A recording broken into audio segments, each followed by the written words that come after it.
এর মাধ্যমে আমি শক্তির বিরুদ্ধে আপিল করি। আপিল করার পরে ইনশাল্লাহ আমি 1 এপ্রিল ট্রাইব্যুনাল থেকে রায় পাই। সালাম আলাইকুম। আমি 2024-এ ফাইলটা প্রিফিক্সের প্যারিতে জমা করছি। 2025-এ আমার প্যারিস প্রিফিক্সের ফাইলটা রিজেক্ট করছে। তারপরে আমি কয়েস ভাইয়ের প্রতিষ্ঠানের মাধ্যমে উকিলের মাধ্যমে আমি শক্তির বিরুদ্ধে আপিল করি। আপিল করার পরে ইনশাল্লাহ আমি 1 এপ্রিল ট্রাইব্যুনাল থেকে রায় পাই যে আমার পক্ষে রায়টা আসে 2026-এ। তো 26 এপ্রিল আমার রন্ধব দিয়েছে 1 এপ্রিল।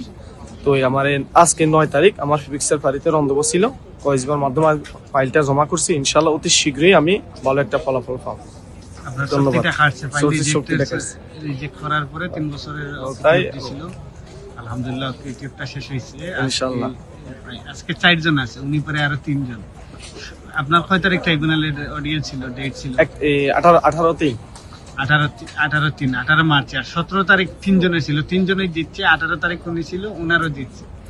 আজকে একদিনে 60 জনেরই রন্ধবু দিছে, 60 জনেরই সপ্তাহে কার্ডের কনফার্ম।